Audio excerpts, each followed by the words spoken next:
Canal Luz da Palavra Bíblica, a mensagem divina que ilumina o mundo. A história bíblica será revelada diante dos seus olhos, como nunca você imaginaria.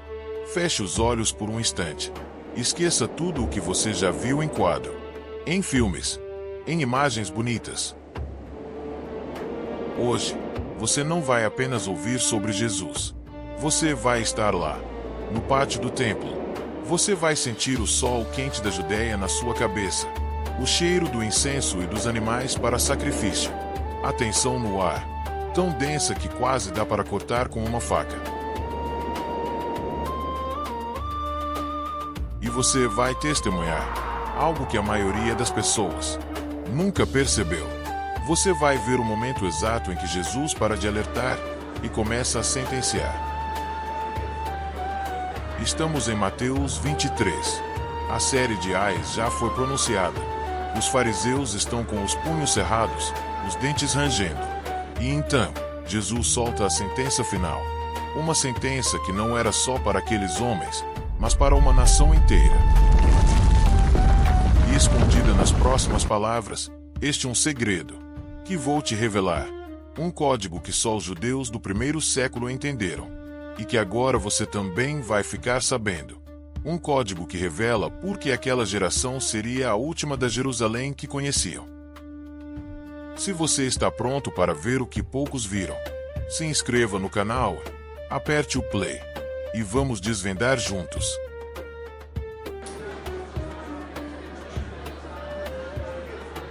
E então, no versículo 35, Jesus solta a bomba. A sentença final.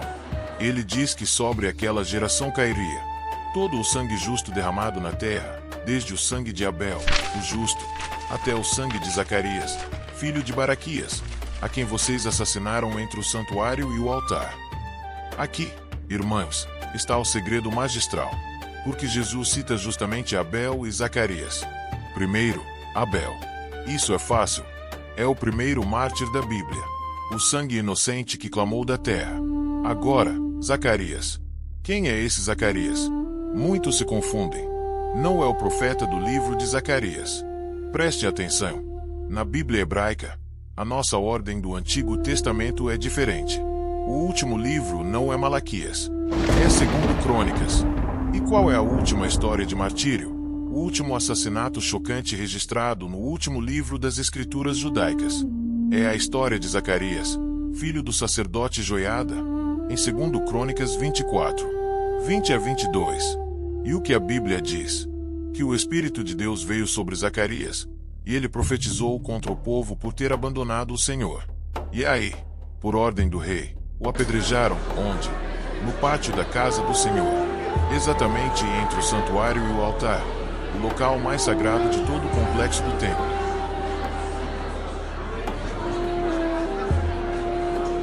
E então, Jesus solta a sentença final.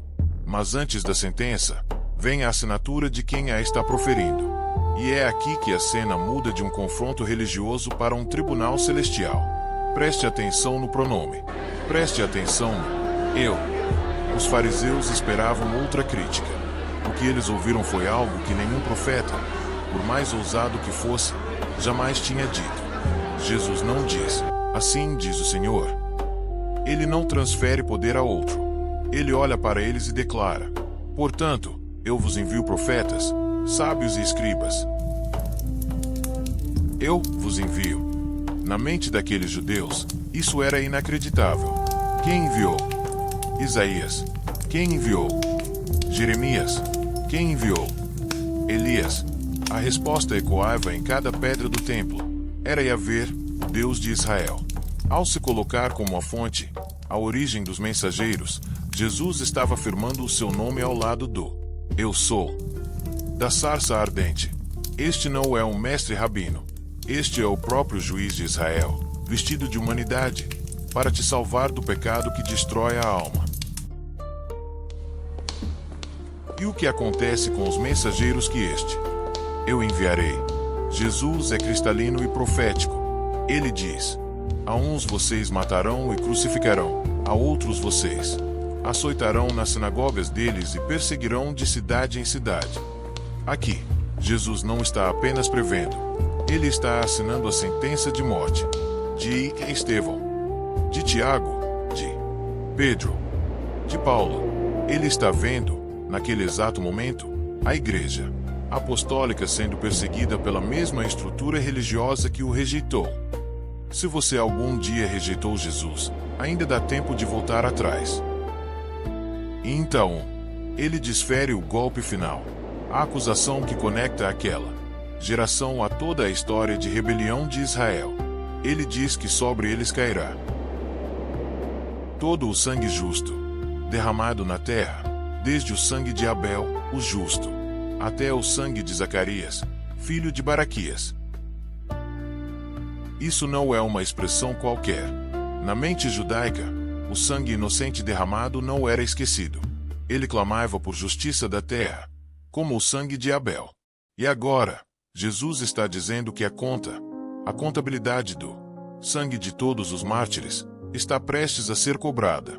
Toda a dívida acumulada será quitada naquela geração. E o que você pensa? Que vai acontecer com todas as pessoas que derramaram sangue nesta nossa geração?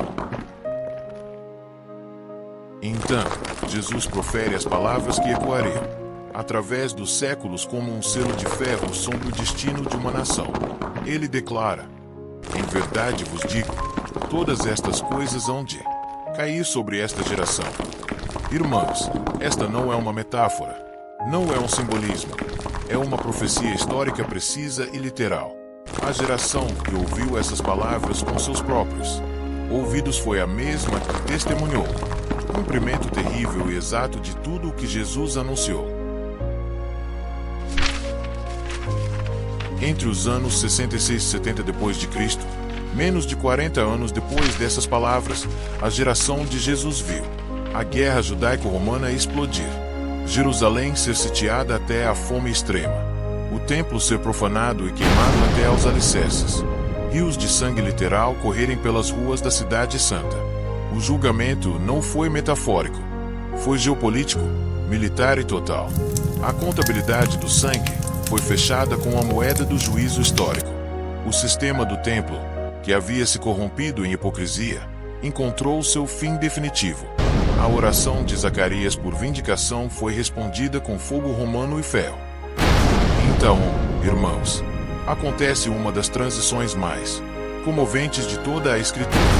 Imediatamente, após este julgamento esmagador, após as palavras serpentes, raça de víboras e a sentença sobre esta geração, o tom de Jesus muda radicalmente. Aproveite esta mudança e se inscreva no canal Luz da Palavra Bíblica. O juiz divino que acabará de pronunciar a sentença agora se revela como o pastor de Israel.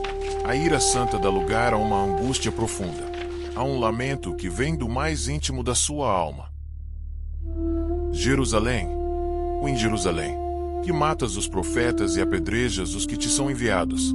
Quantas vezes quis eu reunir os teus filhos, como a galinha ajunta os seus pintinhos, debaixo das asas, e vós não o quisestes.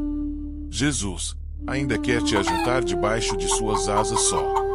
Depende de você. Pense um instante. Assim como a galinha guarda seus pequenos, há um cuidado maior no cercado. Há um amor que chama, acolhe e reúne. Agora, olhe para Jerusalém, lugar onde histórias se entrelaçam, com promessas antigas, histórias que continuam vivas hoje. E você? De quem temos buscado abrigo? Sob quais asas temos descansado?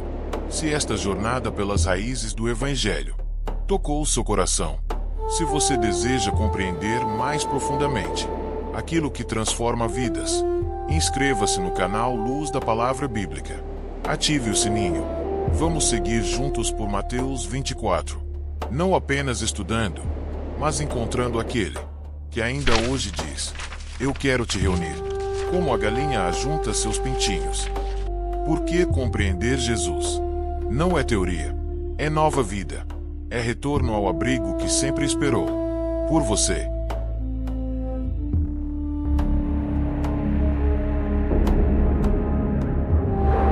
Jesus contemplou o templo, o coração espiritual de Israel, declarou com tristeza: Eis que a vossa casa vos ficará deserta. Aquelas palavras feriram fundo. O templo, morada da presença divina, seria deixado vazio, não apenas destruído, mas abandonado pelo próprio Deus. O altar, as festas e os sacrifícios perderiam o sentido, porque o coração do Pai já não habitava ali. Mas no meio da dor, Jesus revelou a esperança. Não me vereis mais, até que digais: Bendito o que vem em nome do Senhor. Ele citava o Salmo 118, o cântico messiânico que celebrava o Rei prometido. Esse que vem em nome do Senhor é o próprio Messias, o Cristo. E essa profecia atravessa os séculos. Jesus chorou por Jerusalém, mas Jesus também chorou por você. Sim, ele também chorou por você, para que a sua casa nunca fique deserta, mas cheia da glória do Deus vivo. Shalom! O canal Luz da Palavra Bíblica te convida a mergulhar profundamente na luz dos Evangelhos, direto de Jerusalém.